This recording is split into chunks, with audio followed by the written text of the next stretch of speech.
The sound of a shrill alarm cutting through silence shouldn't have stopped Alex Kwan in his tracks. As the youngest and most feared leader of the Soul Syndicate on the East Coast, he'd orchestrated every kind of crisis imaginable. But this was different. This was his penthouse, his fortress suspended among the Manhattan clouds, and someone had just breached the one place that was supposed to be impenetrable. Alex's hand tightened around his phone as his security chief's frantic voice crackled through. "Boss, we have a situation. Full lockdown initiated. Your son." But Alex wasn't listening to the rest. He was listening to what the security feed wasn't showing him. His 9-year-old son, Jinwoo, wasn't in the main panic room where he should be.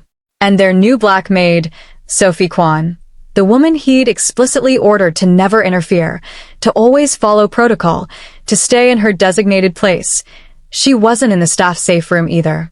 Alex's blood turned to ice as he watched the security monitor flicker. There, in the grainy footage of his kitchen, he saw something impossible. Sophie, armed with nothing but a brass fireplace poker, facing down a masked Russian enforcer twice her size. And behind her, blocking the pantry door with her own body, was his terrified son. The woman who was supposed to clean his floors was now the only thing standing between his child and a bullet. Alex's breath caught in his throat. His empire was built on absolute control, on orders that were never questioned, on rules that kept his world from collapsing. But watching this woman defy every command he'd ever given her to protect the only thing he loved, he felt something crack inside his chest. Fear, gratitude, and something else he hadn't felt in years. Hope that maybe, just maybe, his carefully constructed world of violence didn't have to destroy everything good that entered it. Before I continue, please take a moment to subscribe. My mom said I can't reach 1,000 subscribers by the end of the month. Let's prove him wrong. Thanks for subscribing. But let me take you back to where this all began. 6 weeks earlier, to be exact. The Kwan penthouse wasn't a home. It was a monument to fear suspended 70 floors above Manhattan, where bulletproof glass reflected the city lights and every surface screamed of dangerous wealth. This was where Alex Kwan ruled his empire. At 29, he was the youngest syndicate leader the Soul organization had ever seen. His face was sharp, impossibly handsome, and permanently set in an expression of cold calculation. People didn't just fear him. They feared the silence that followed when he entered a room. And into this world of controlled chaos walked Sophie Monroe. Not Sophie Kwan yet, that came later. She arrived on a gray Tuesday morning, hired through a discreet agency that specialized in placing staff for high-profile clients. Translation: people who needed employees who knew how to keep their mouths shut. The salary was obscene. The non-disclosure agreement was 30 pages long. Sophie signed without hesitation because she had one goal: send her younger sister through college. Everything else, her sense of justice, her protective instincts, the taekwondo lessons her grandmother forced her to take as a kid, all of it got locked away. She wore a navy uniform that was always immaculate. She moved through the penthouse like a ghost, efficient and invisible. Exactly what Alex Kwan paid for. But then there was Jinwoo. Jinwoo was 9 years old with his father's dark eyes and his dead mother's gentle spirit. He lived in a gilded cage of tutors, schedules, and armed security. Alex's attempts at fatherhood were formal, distant, focused on protection rather than connection. The boy was lonely in a way that made Sophie's heart ache. She first noticed it during her second week. While cleaning Jinwoo's massive bedroom, she found a perfectly folded origami crane on his bed. Not thrown there, placed there. For her. The next day, it was a crayon drawing of 2 stick figures holding hands, one tall, one small. He never spoke to her directly, but the gifts kept coming. Small. Invisible to everyone except someone who was paying attention. Sophie started paying attention. She'd leave his favorite snacks where he could find them. She'd fold his blankets in a way that felt less institutional, more like home. And one afternoon, when she found him trying to recreate a taekwondo stance he'd seen on TV, she couldn't help herself. She showed him the proper form. His face lit up with the first genuine smile she'd seen from him. That's when Alex noticed. Miss Monroe. His voice cut through the silence of the dining room one evening. Sophie froze, a serving tray in her hands. Alex stood by the window, backlit by the Manhattan skyline, holding something small in his fingers.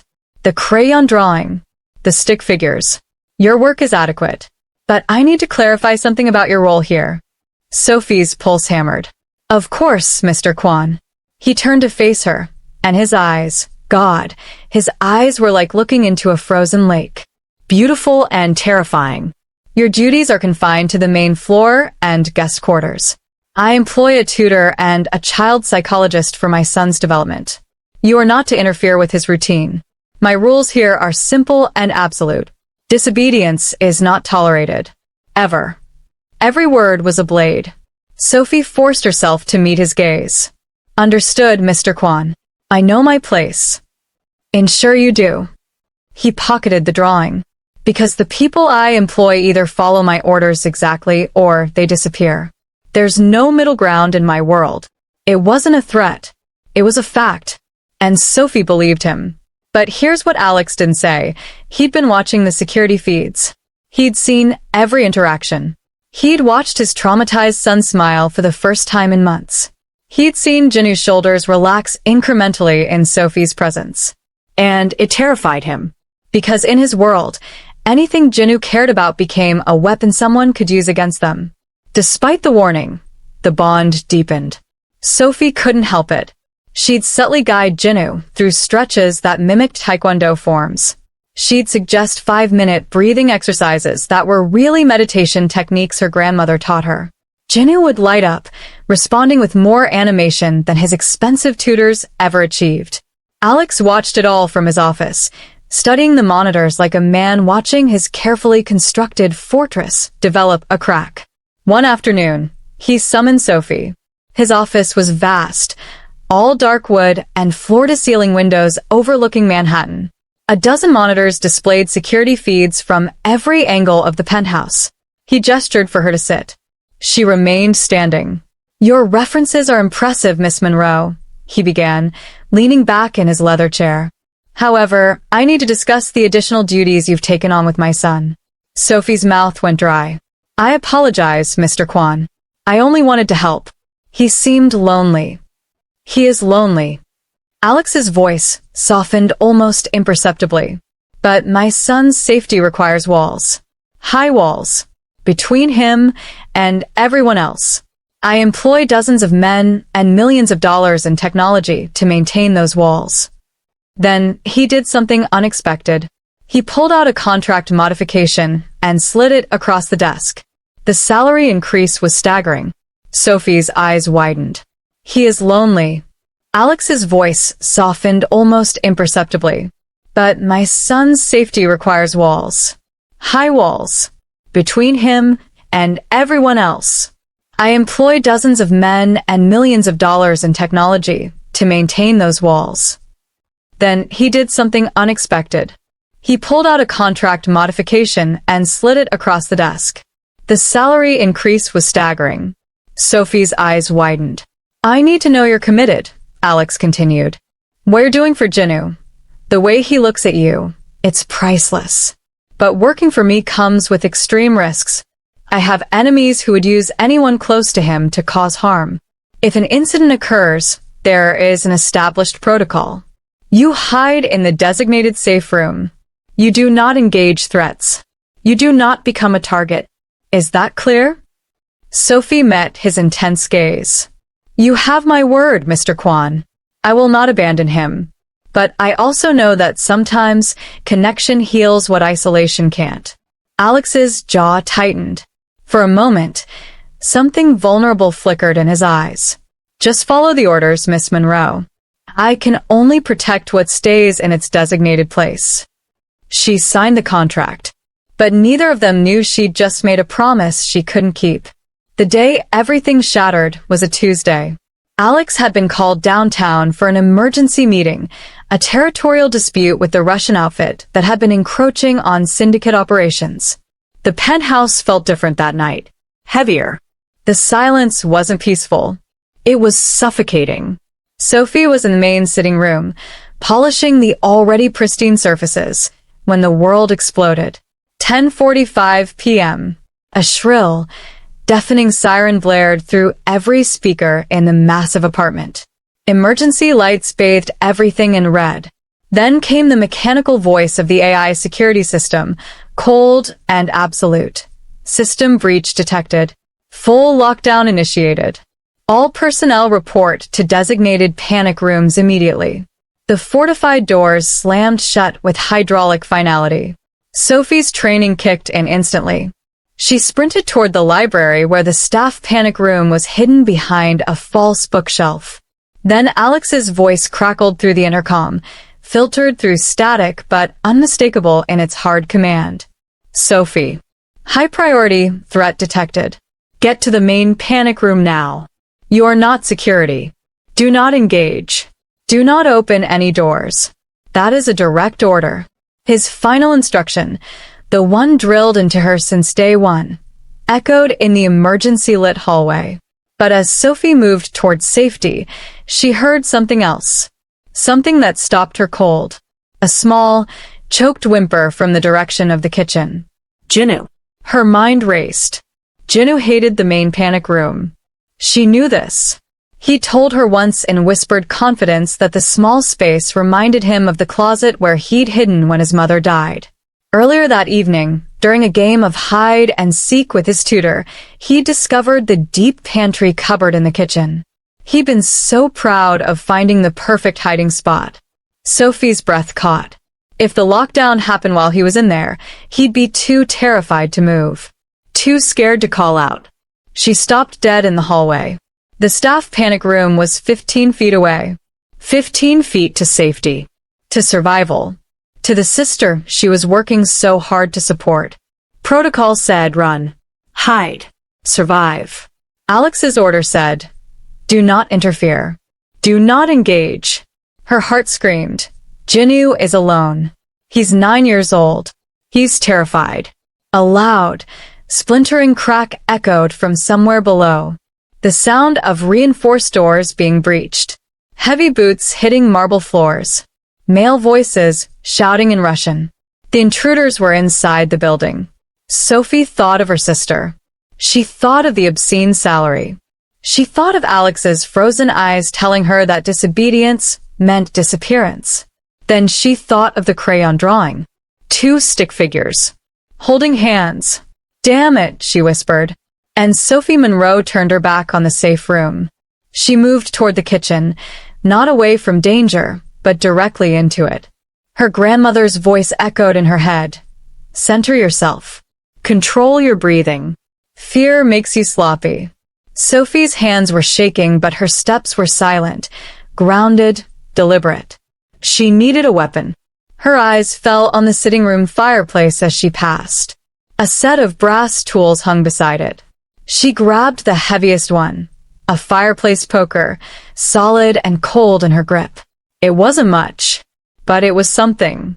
The kitchen was bathed in red emergency lighting, casting long shadows across the expensive stainless steel. Sophie could hear Jinnu now, whimpering softly from inside the pantry.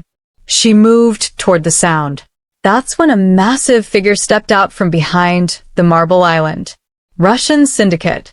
Tactical vest. Face obscured by a black mask. And in his hands, a silenced submachine gun, already rising toward her chest. Time slowed. Sophie didn't think. She moved.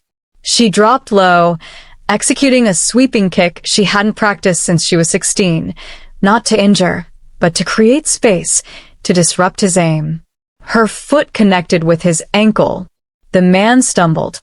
The gun clattered across the marble floor. In that precious half-second, Sophie charged. She swung the poker not like a sword but like a club, using momentum and body weight the way her grandmother taught her. The brass had connected with his knee. He roared. She swung again, hitting his elbow. The man crashed into the island, cursing in Russian. Sophie didn't wait to see if he'd get back up. She scrambled to the pantry, tore open the door, and scooped up Jinnu. His small body was trembling, clutching a puzzle box like a shield. The scary men, he whispered against her neck. They came back. You shouldn't have come for me. Your father would never let anyone hurt you, Sophie said, her voice steady despite the terror flooding her veins.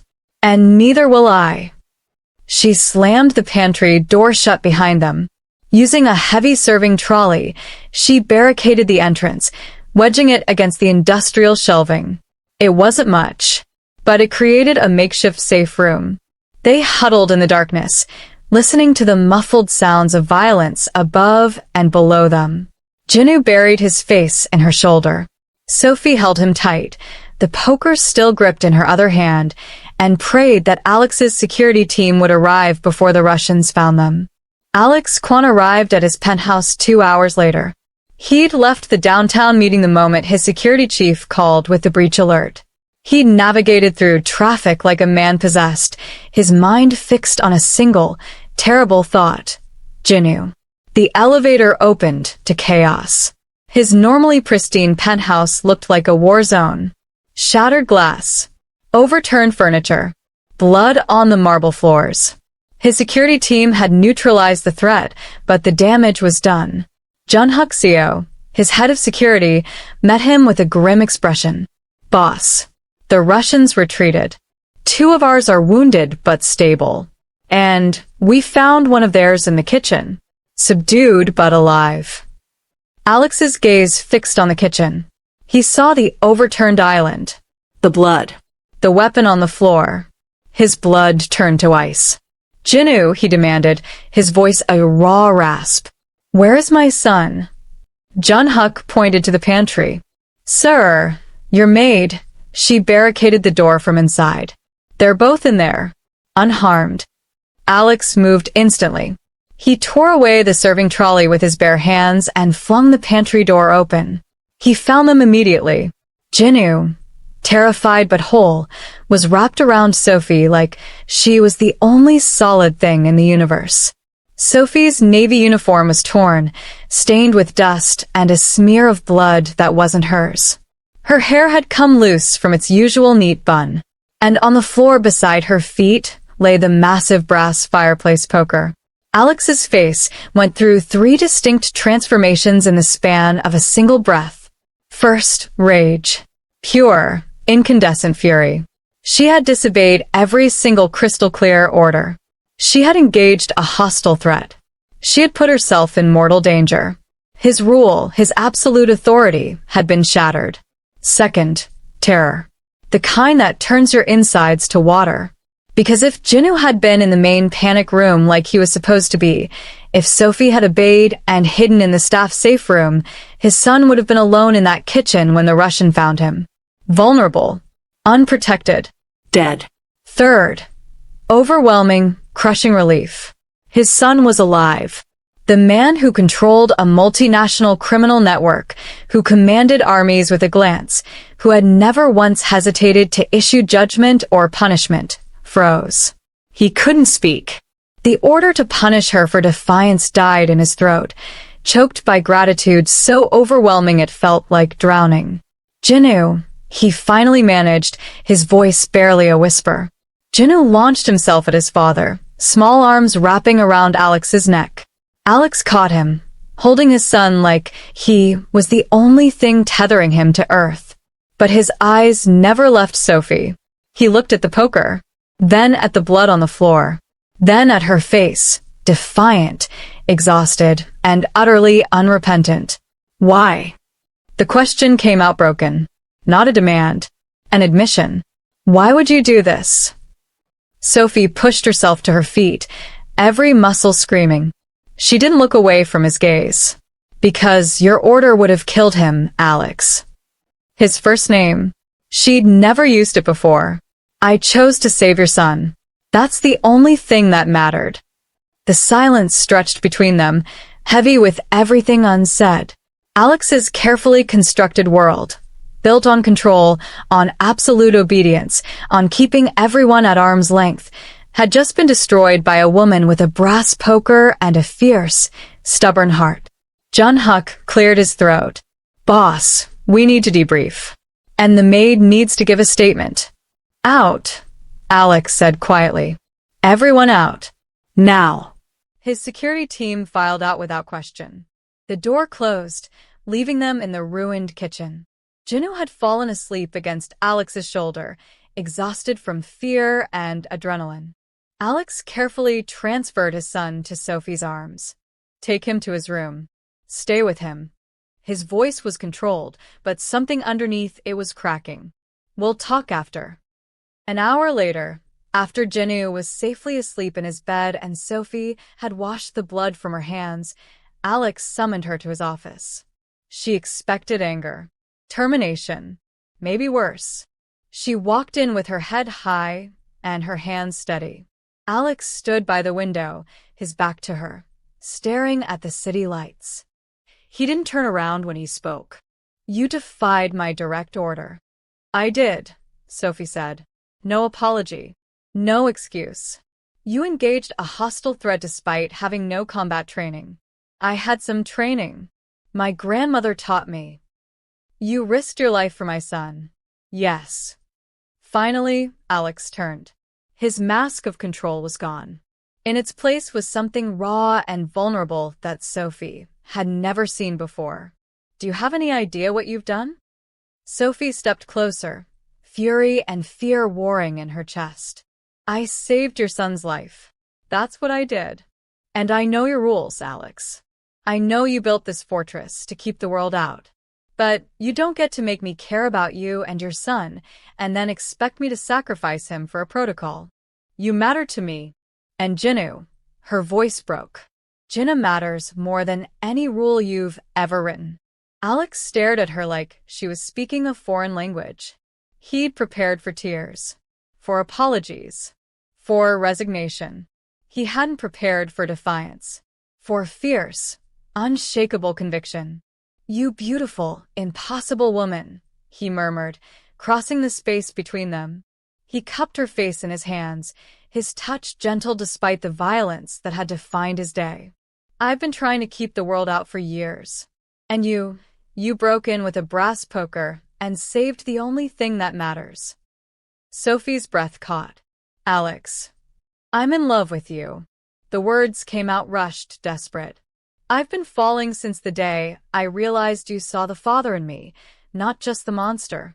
Since you looked at my son and saw a child who needed connection, not an asset that needed protection. Tears spilled down Sophie's cheeks. Then, trust me, you have to trust someone besides yourself. You have to choose something better than this. Alex looked at the monitors showing his damaged penthouse, at the evidence of his dangerous life bleeding into everything he touched.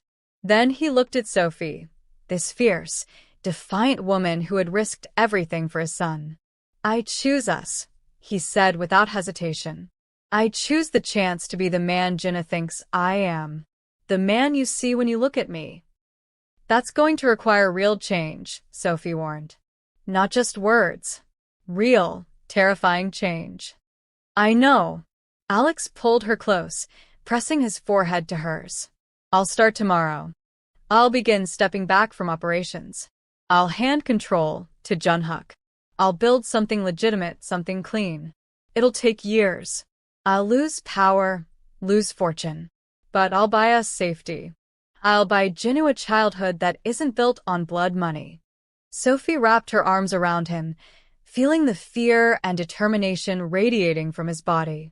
We'll do it together. Together, Alex echoed. And for the first time in his adult life, he didn't feel the crushing weight of having to control everything alone. Weeks turned into months. Alex kept his word. The transformation was slow, painful, and expensive. He began divesting from the syndicate's darkest operations, funneling money into legitimate businesses. He made powerful enemies. But he also made something he never had before, a family. The penthouse changed. Laughter replaced silence. Jinwoo flourished, confident and happy, practicing taekwondo with Sophie in the living room that had once been a sterile showroom.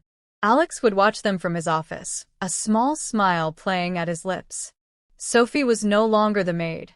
Alex had given her a new title, family manager and Jinwoo's guardian.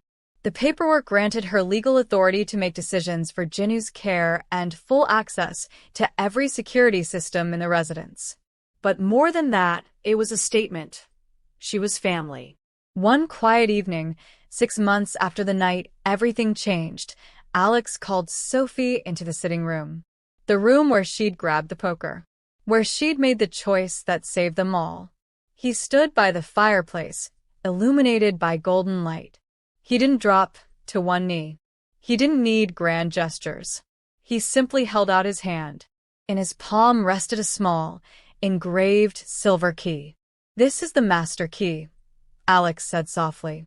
"It opens every room, every safe, every access point in this house, and every property I own. Every security system, every account, everything." Sophie's eyes widened. "Alex, that's power," he finished. "Complete power over my life. You defied my rules to save my son. You saw what mattered when I was too afraid to admit it. Now I'm giving you the key to everything I am. You have complete authority here, Sophie. Use it wisely.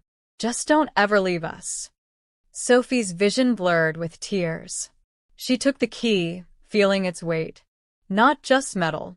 A symbol of trust from a man who had never trusted anyone. "You chose courage over control." "No," Alex whispered, pulling her into his arms. "I chose you. I chose us. I chose love over fear. And I'd make that choice 1,000 times over." Jinu appeared in the doorway, rubbing his sleepy eyes. "Are you guys being mushy again?" They both laughed. Alex scooped his son up, and Sophie wrapped her arms around both of them. And standing there in the golden light of the sitting room, surrounded by the life they'd built from the ashes of that terrifying night, Sophie knew something with absolute certainty. Sometimes the most terrifying choice is the only right one. Sometimes you have to defy orders to save what matters. Sometimes you have to break the rules to build something real. And sometimes, a brass poker and a fierce heart are all you need to change everything. This was home. If you enjoyed this story, please like and subscribe. My mom challenged me, saying I can't reach 1,000 subscribers by the end of the month. Let's prove him wrong together. Thanks so much for subscribing and being part of this journey.